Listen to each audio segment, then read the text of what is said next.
Hi guys, Artem here, and it's my fourth Monday Digest. Time really flies when you're doing what you love. My aim for Monday Digest was really simple. I wanted to share the most important news that happened last week. Digital marketing as an industry moves so quickly, and sometimes it's hard to keep up to date. This hopefully will help you stay up to date. And remember, if you like this content, remember to like, subscribe, comment, and of course, ring that notification bell. But anyway, let's get started with the news. The biggest story dominating the news was and still is Ukrainian conflict. I will not cover politics, but I will talk about news and stories that are related to marketing and technology. So let's talk about Ukrainian conflict. Google is rolling out a new feature for Android users that might actually help save lives in Ukraine. Currently, Ukrainians use a third-party app to get notifications of potential air raids, but Google decided to integrate this functionality on an operating system level via Google Play services. This means that it will work on pretty much any Android phone connected to the internet. This service is similar to the low-latency earthquake alerts Google released in 2020. Google is planning to roll out this feature to all Android phones in Ukraine in the next few days. Instagram will soon join Facebook in the list of blocked web services in Russia. I think YouTube is going to be next, to be honest, but we'll wait and see. There are always VPN services, but they're too cumbersome to be a viable solution for ordinary users.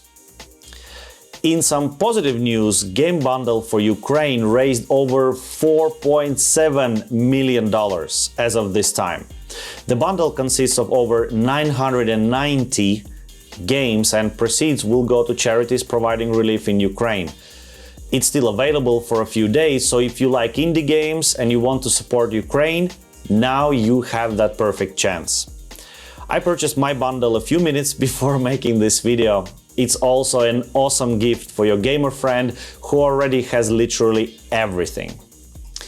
My favorite service, Cloudflare, in an unpopular move, decided not to shut down services in Russia, claiming that it would only benefit Putin and his propaganda machine. The main reasoning behind this decision is to allow Russians to access Western media sites that use Cloudflare.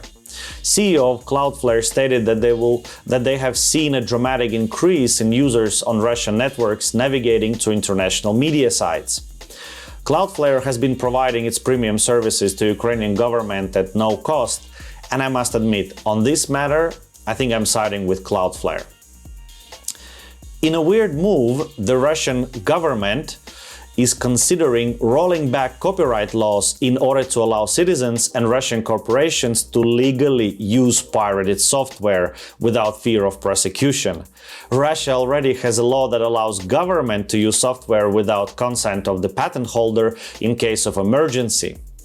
I guess there will be a BitTorrent renaissance, but seriously speaking, this will surely introduce a digital Iron Curtain. The Ukrainian government urged gaming companies to temporarily block Russian and Belarusian accounts, and many companies obliged.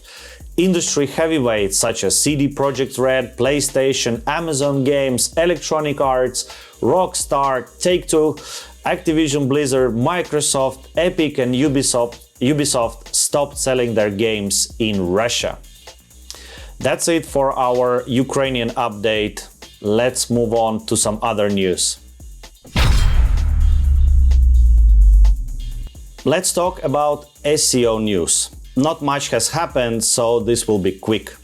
Google has been testing displaying PAAs, people also ask, blocks 2 or more times on a single search page.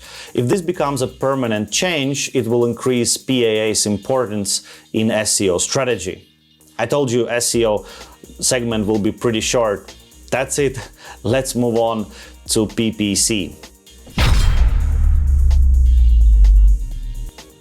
Almost all Western platforms have suspended advertising services in Russia. If you were relying on those services, well, you kinda out of luck.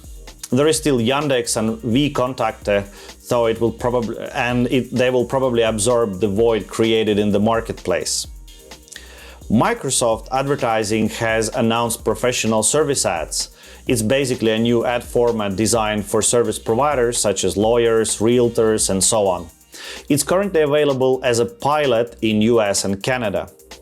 According to Microsoft, so take this with a grain of salt, this new ad format resulted in a conversion rate increasing by 60% compared to regular text ads. This new ad format reminds me of Google Local Services ads, and I'm looking forward to testing it with some of my clients. In other news, Google has said that starting in March 2022, vehicle ads will be available to all US advertisers. Vehicle ads will expand to more countries at a later date, but we don't have any timeline as of now. Vehicle ads are performance-focused, omni-channel, lower funnel ad format which allows auto advertisers to promote their entire inventory of vehicles to interested customers shopping for vehicles on google.com. Once you added your vehicle feeds to Google Merchant Center, you'll be able to create vehicle ads using smart shopping campaigns. Now that we have SEO, PPC and Ukrainian conflict covered, let's talk about social media. Instagram decided to remove its standalone Boomerang and Hyperlapse apps from App Store and Google Play in order to focus their efforts on the main app. Tell me in the comments, are you missing those apps? I've never really used them, so it won't really affect me. I think they'll be integrating those apps to the main app experience as they did with Layout app. Instagram also launched new Creator Lab, which hosts videos and insights from a range of successful creators on key concepts such as growth, monetization, safety, and more. I think it's interesting, but this information has always been available elsewhere. The value comes, I guess, from Instagram actually vetting this information. Facebook has announced new updates to Facebook groups. One of the most notable updates is the ability to block shares of misinformation. Facebook group admins will be able to set their group to automatically reject comments and posts that have been identified as containing misinformation. Another less notable feature is the ability to create QR code, which, once scanned, will allow people to join your Facebook group effortlessly. Amazon has launched a new product called AMP, which is supposed to be Clubhouse competitor. In AMP, everybody is a DJ. It's more music focused compared to Clubhouse, and anyone who signs up will be able to host their own live show with ability to stream licensed songs. You can also take calls during your show, similar to radio shows, and you can talk to your listeners. The service is in beta phase and its mobile app only available for iOS devices, and there is a waiting list to gain access. Unfortunately, I won't be able to test it since it's only available in US. Why do you hate us, Amazon? Why? TikTok launched Sound On program to help support independent musicians. Sound On allows artists to upload their music directly to TikTok and earn royalties when their music is used on the platform. TikTok pays out 100% of royalties to music creators in the first year and 90% after that. Service also provides musicians with promotional tools and support. I think TikTok is an amazing platform for musicians, and I'm happy they're helping unsigned artists earn money with their music. Now that we have TikTok covered, let's talk about Twitter. Twitter has announced support for Tor browsers and now runs on Tor network as well. Tor browser allows users to remain anonymous on the internet and circumvent censorship. Maybe this announcement has something to do with Twitter being blocked in Russia? Well, we can only speculate. While we are on Twitter, let's talk about new feature that Twitter is rolling out today called Twitter Shops. Twitter Shops will allow sellers to add virtual stores to their profiles for customers to browse. You won't be able to buy products directly on Twitter, as it only serves as a link that takes you to merchant's website. You can access Twitter Shops via a new View Shop button at the top of the profile. Up to 50% products can be listed in your Twitter shop. Don't get excited though, as Twitter is rolling this feature out to select merchants and managed partners in US. This is Twitter's latest effort to branch out into shopping. I personally don't associate Twitter with shopping, so I doubt I'll be searching for products on Twitter. This feature could be useful for influencers who sell educational products such as online courses, as it allows them to leverage their existing audience on Twitter. Now that we are done with Twitter, let's talk about YouTube. YouTube is preparing for a big podcast push according to Bloomberg, and they're offering $50,000 in cash to individual podcasts to pivot into video. To podcast networks, they are offering up to $300,000. These grants are meant to cover startup costs such as buying cameras, equipment, and so on. I wish YouTube threw a little bit of that money my way so I can buy a full-frame camera, better mic, and some lights. Well, I can only dream. I guess YouTube will be creating something akin to YouTube Gaming or YouTube Kids, but only time will tell. YouTube is already an incredibly popular platform, so now they're trying to grow specific verticals, and maybe podcasts could be next. Phew! So many launches happened last week, but we have one more to go. LinkedIn created an interactive tool called Future of Skills, which allows you to see what skills are in demand for any job role in many countries. This is pretty awesome and should help people craft better resumes and job applications. That's it about social media. Whew, that was a lot of cool stuff going on. Can't wait to test out those new products and services. Let's talk about something else. Now let's talk about some other events that took place last week. Apple had their March conference and unveiled a new product called Mac Studio. They unveiled also a new display, M1 powered iPad, and new colors for iPhone 13. Yes, new colors warrant an announcement.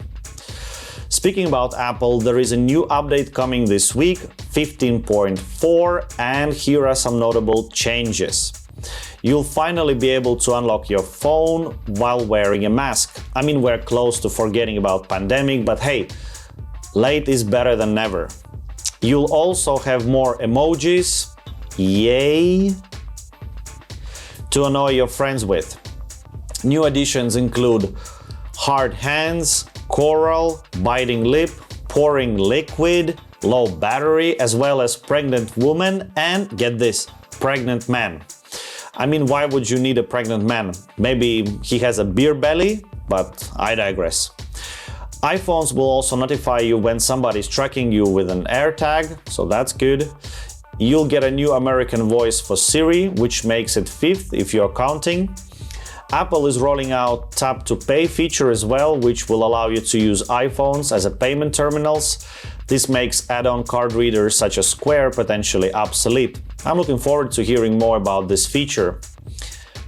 President Joe Biden issued an executive order that could lead to creation of a digital dollar based on crypto technology. The main aim would be to provide efficient and low-cost transactions, particularly for cross-border money transfers and payments. Biden also ordered government agencies to develop policies for managing cryptocurrencies that already exist, citing that negative climate impacts and environmental pollution might result from some cryptocurrency mining. It's still early days, so we'll have to wait and see how it all plays out. Now for some comic relief, I have an image I want to show you that I saw on Reddit of Linus playing Nintendo game on Steam Deck running Windows using Xbox controller. Here it is. Isn't this awesome? If that isn't an open ecosystem, I don't know what is.